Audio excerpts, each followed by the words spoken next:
Something unusual is unfolding inside Burkina Faso's corridors of power. Not the kind of drama the world's cameras can see, but a silence heavy enough to make even the walls listen. Captain Ibrahim Traoré does not walk with ordinary guards. He moves within a circle silent, precise, and unflinching. A masked sentinel shadows his every step. Another they call Gaddafi commands the strike response.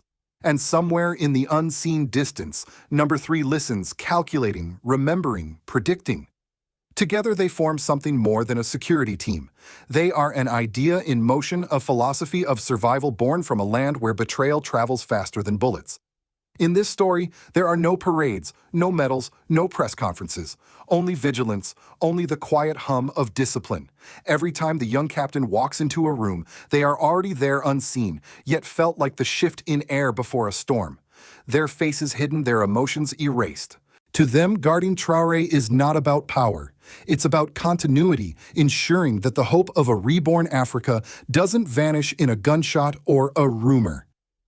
But here's the question that haunts every revolution: who protects the protector? When loyalty becomes absolute, does it still serve freedom or begin to control it? Can a leader remain connected to his people when even trust must be filtered through vigilance? These are not questions of politics alone. They are questions of survival, not only for one man, but for a continent learning to defend itself on its own terms. Because in Burkina Faso, protection is no longer a service, it's a statement, a declaration that African sovereignty can at last guard itself.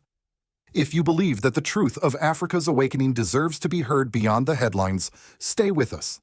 Subscribe, share, and let's uncover the unseen guardians of Ibrahim Traoré's revolution. Inside Burkina Faso's presidential compound, the concept of protection has been rewritten from the ground up. Captain Ibrahim Traoré, the young soldier who rose from the Sahel's burning front lines, is not surrounded by ceremonial troops or foreign-trained elites.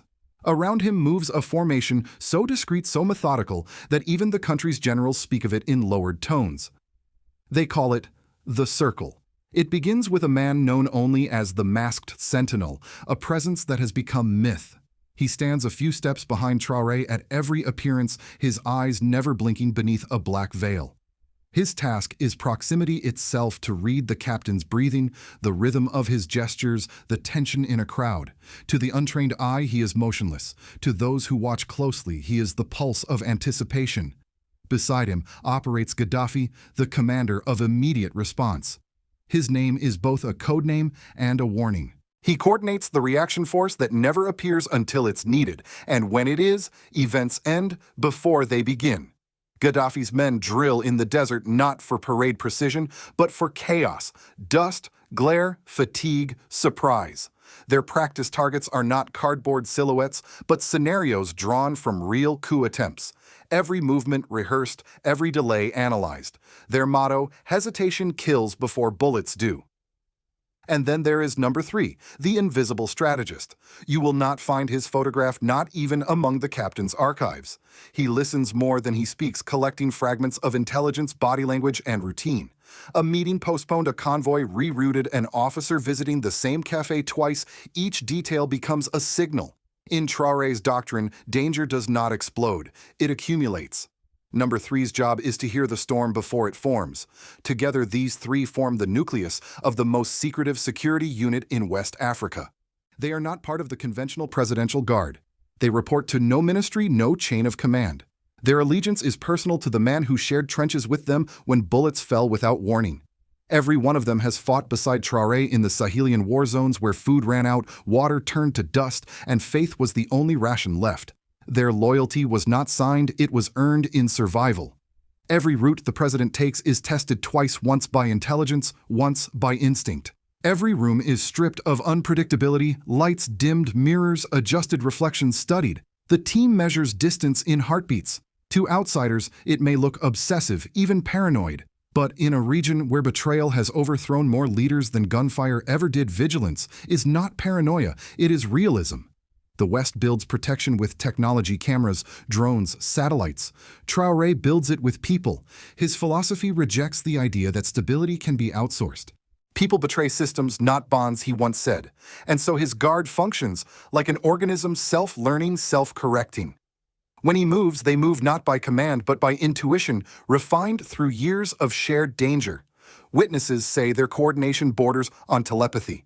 During public speeches, one watches the horizon, another watches the audience, the third watches silence, the brief moments between applause when human intention reveals itself. Their effectiveness is measured not by victories, but by the disasters that never happened, the coups that never began, the bullets that never found a target, the rumors that died in whispers. To them, protecting Traoré is not about preserving power, it's about preserving purpose. They understand what happened to Sankara, Gaddafi, Lumumba, leaders undone not by their enemies, but by their friends. That memory is their manual. Each step they take is an act of remembrance, a vow that this revolution will not end in another betrayal. And so, in the quiet corridors of Ouagadougou, the air hums with invisible order. The captain walks confidently but never alone. Around him, three shadows move like a single heartbeat, silent, precise, unyielding. To the world, they are ghosts. To Burkina Faso, they are the guardians of a dream still too fragile to fall asleep. Loyalty in Burkina Faso's new order was not inherited, it was engineered. When Captain Ibrahim Traoré seized power in 2022, the world expected a predictable script, another young officer consumed by the trappings of authority, another military parade dressed as revolution. But what emerged instead was something rarer, a soldier who refused to behave like a ruler. No palaces, no personal cult, no offshore accounts. Only a conviction that survival must serve a mission, not the other way around. That conviction birthed the circle, the unit that would redefine how power protects itself. To understand its intensity, you must understand the world that forged it. Burkina Faso had lived through betrayal after betrayal, presidents toppled by their own guards, generals sold to foreign embassies, intelligence leaks bought with a handshake. The lesson was brutal. In Africa, coups don't begin with bullets. They begin with whispers. Traoré studied those whispers like others study maps. He watched how Sankara fell to a friend's gun, how Gaddafi's guards broke ranks, how every African reformer who tried to rebuild sovereignty ended up silenced not by enemies, but by those within their own gates. Out of that memory, he decided to build loyalty the way one builds a weapon, tested, tempered, trusted. He didn't recruit from generals or academies. He went back to the front lines of the Sahel, to the forgotten men of dust and exhaustion, the ones who had nothing left to lose except belief. One was a sniper left for dead during an ambush rescued by Traoré himself. Another, a communications officer who uncovered a French-funded leak and refused to take a bribe to stay silent. Each of them carried scars, not medals. Each of them had seen the moment when morality was easier to abandon than maintain and chose endurance instead. Their initiation was not a ceremony, it was a test. Every candidate faced one question from Traoré himself. What would you protect first, my life or my mission? Those who answered your life were dismissed immediately. Because in this circle, protecting the man without protecting the meaning was useless. Their loyalty was not to a body, it was to an idea that Africa could finally secure itself without asking permission. That single principle transformed their behavior into a doctrine. They trained longer than the National Guard, lived apart from other soldiers, and cut all contact with the outside world. No media, no photos, no interviews. Even government ministers were forbidden to visit their compound. Visibility kills, one of them once said. What shocked observers wasn't their secrecy, but their discipline. In a region where loyalty often came with a price tag, these men refused salaries above the national average. They called their service a duty, not employment. Their motivation was ideological, almost spiritual. They saw themselves not as guards, but as disciples of sovereignty. And their effectiveness proved it. Plots evaporated before they began. Spies disappeared without confrontation. Suspicious meetings dissolved into silence. Western analysts began asking how a small, landlocked nation surrounded by instability could remain so internally calm. The answer wasn't hidden, it was standing behind Traoré. For the first time, Burkina Faso's security did not depend on French drones, American software, or UN troops. It depended on Africans guarding Africans. To the people, this felt revolutionary, a spiritual cleansing after decades of dependency. In marketplaces and schools, people whispered stories of the captain's protectors. Children began imitating the masked sentinel during school parades. Elders said, "We are finally safe from the inside." But even as admiration grew, so did unease. The guards' silence, once seen as a sign of strength, began to carry an echo of control of distance. No one could reach Traoré without passing through their eyes. Access became privilege. Proximity became power. Their presence, once invisible, now defined who belonged and who didn't. And so the paradox emerged. The very loyalty that saved the revolution risked suffocating it. Because absolute loyalty, if left unchallenged, slowly stops protecting and starts deciding. Still, in those tense nights when rumors flickered through the capital, when journalists spoke of coups that never came, when foreign powers whispered about instability, Traoré's calm presence before the crowd told a deeper truth. Behind his composure stood the circle, unblinking, wordless, breathing as one. Their loyalty might one day become his greatest danger. But for now it remains his greatest strength, the living proof that Africa's new generation is willing to guard not only their leaders, but the very idea of sovereignty itself. Every revolution eventually confronts its reflection, not in battlefields but in corridors, where silence speaks louder than applause. For Captain Ibrahim Traoré, the reflection came in the shape of his own creation, the invisible circle that now defines Burkina Faso's new order. What began as a shield against betrayal has quietly evolved into a filter, a system through which everything must now pass: information, emotion, even trust itself. At first it worked perfectly. The government stabilized. The chatter of coup plots vanished. The capital, once shaken by fear and infiltration, fell into a rare rhythm of calm. Ministers began arriving on time. Soldiers saluted with renewed conviction. Journalists noticed that the usual late-night rumors, the whispers that used to precede every African coup, had gone silent. In cafes across Ouagadougou, people said the same thing. This time the revolution is protected from within. It was not a lie, but it was not the whole truth either. The circle's efficiency reshaped the entire political atmosphere. Ministers no longer briefed the president directly, they first briefed the guards. Visitors were screened not just for weapons, but for intent. A change in tone, a pause before a handshake, a slight hesitation in speech, all were recorded and analyzed. Those who once spoke freely around Traoré now measured every word. Not out of fear of him, but fear of being misread by those who surrounded him. The result was paradoxical safety-bred distance. The man who had risen by breaking barriers now found himself encircled by them. For the first time, protection risked becoming isolation. Even his allies, the ones who shared his vision of African sovereignty, began to wonder whether the silence that kept him alive might one day silence him from within. And yet, for the average Burkinabe, the results were undeniable. Markets reopened. Roads, once abandoned to militias, became safe again. Foreign interference diminished. In the countryside, villagers said they slept without listening for gunfire. Ordinary citizens credited Traoré's unseen guardians for restoring something even more valuable than peace: predictability. For the first time in decades, people could plan tomorrow. Still, intellectuals and civil society figures began asking harder questions. Can a revolution built on vigilance avoid turning inward? When every precaution becomes policy, does it leave room for dissent? Some journalists called it the paradox of protection, a phrase that resonated across the continent. In Mali, Niger, and Guinea, young soldiers studied Traoré's methods. But so did critics, warning that the same walls that keep enemies out can also keep wisdom from coming in. Politically, the new system created both admiration and unease. Western embassies called it stability through surveillance. Regional allies called it African discipline. Inside the country, people simply called it the quiet order. But beneath that quiet, an old African truth: stirred power protected too tightly eventually suffocates its own breath. Traoré, to his credit, seemed aware of the danger. He continued visiting rural provinces, shaking hands, listening to farmers walking unarmored through crowds, gestures that reassured the people he had not vanished behind the iron curtain of his own security. But every step he took was watched, measured, timed. Every smile came with an invisible calculation. The air around him was calm but heavy, like the stillness before a summer storm. And so Burkina Faso stands in a delicate equilibrium. The revolution breathes but cautiously. The people trust but watchfully. The circle remains loyal, but its silence now carries a question: how long can vigilance coexist with openness? How long can the fortress remain a sanctuary before it becomes a cage? That is the moral weight of the new Burkina Faso, a nation both protected and restrained by its own success.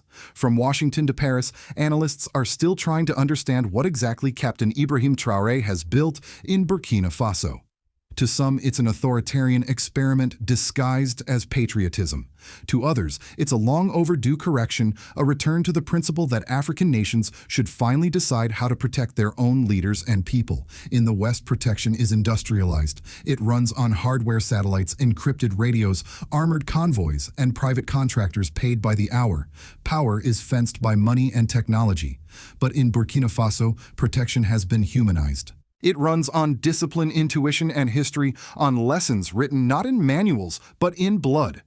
Where the U.S. Secret Service trains agents to intercept threats in seconds, Traoré trains his guardians to detect betrayal in silence. For him, security is not a profession, it is psychology. That difference unsettles Western observers. It means Burkina Faso's stability no longer depends on foreign partnerships, no longer needs surveillance software from Europe or counterintelligence from Paris.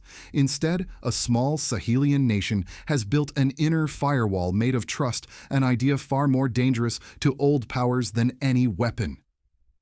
In Washington's policy circles, that trust looks unpredictable. Who controls these men? One official reportedly asked. What if their loyalty shifts? The question reveals the core of Western unease. Traoré's model is unoutsourced, unmonitored, and unprofitable. It cannot be influenced through contracts or conditioned loans. And that makes it revolutionary in a way sanctions cannot touch. Across Africa, reactions have split along the same line. In Niger, Mali, and Guinea, young officers study the circle as a template proof that loyalty can be engineered without Western supervision. In Senegal and Ghana, intellectuals debate whether such inward-facing protection could evolve into a new form of statecraft, African realism, some call it. Yet critics, especially in European think tanks, warn that what begins as sovereignty may harden into isolation. They point to the risk that loyalty, once absolute, erodes accountability. But there is something the world's critics rarely admit. The West's own security models have long relied on the very control they now condemn. The White House is surrounded by layers of secrecy. The Pentagon operates behind invisible curtains. What disturbs Western observers is not Traoré's caution. It is that an African nation has learned to practice it independently. In global perception, Burkina Faso's transformation marks a philosophical split. The West equates safety with surveillance. The new Sahel equates safety with solidarity. One trusts machines, the other trusts memory. One secures power with distance, the other secures it with proximity. Neither is perfect, but one of them no longer pays rent for its own protection. And so, as commentators in New York or London dissect Traoré's silence, they overlook the deeper message behind it, that sovereignty begins the moment a nation no longer needs to borrow its shield. For older generations in America, those who remember the Cold War's proxy wars and the endless justifications for foreign assistance, the lesson is hauntingly familiar. Every empire once claimed to protect others until those others learned to protect themselves. Burkina Faso is not rejecting the world, it is simply refusing to be managed by it. Every wall built to protect power eventually asks its builder the same question: will you live behind it or die because of it? For Captain Ibrahim Traoré, that question is no longer abstract. His walls are not made of concrete or steel. They are made of loyalty, secrecy, and silence. The circle he created has become both his greatest strength and his deepest risk. It has saved his life more than once, but it now defines the perimeter of everything he can see, touch, or trust. That is the paradox of every revolution, when protection becomes permanence and vigilance becomes isolation. Yet what makes Traoré's story remarkable is not his caution, but his awareness of it. Unlike those who came before him, men who mistook loyalty for control, Traoré walks with restraint. He still steps into crowds, still listens to farmers, still kneels beside soldiers at the front. Those moments, fragile as they are, remind the people that the revolution remains human. They remind Africa that sovereignty, if guarded too tightly, loses its breath. And beyond Africa, the world is watching. In Washington, some fear this new model of independence, African nations securing themselves without Western hardware, without outside guarantees. In Paris, others call it a threat to regional balance, a phrase often used when balance means dependence. But for millions across the continent, it is something else entirely: a quiet victory, a proof that self-reliance need not be a dream. Still, the future of Burkina Faso will depend on whether Traoré can transform loyalty into legacy. Guns and guards can secure a man. Only institutions can secure an idea. The revolution will endure, not because of who stands behind him, but because of who stands after him. That is the test every young nation must face. Can discipline evolve into democracy, and can sovereignty survive success? As dusk falls over Ouagadougou, the air remains still, not the stillness of fear but of endurance. The masked sentinel still watches, Gaddafi still commands. Number 3 still listens. Their silence is both armor and echo. And somewhere in that silence lies a question not just for Burkina Faso, but for all of us. When protection becomes perfect, what happens to trust? If you believe that Africa's awakening deserves to be told truthfully beyond propaganda, beyond fear, share this story. And if you believe that true sovereignty begins with trust, subscribe to our channel and stay with us. Because what Ibrahim Traoré guards today is not only a revolution, it is a reminder that freedom in any land begins the moment a people learn to guard it themselves.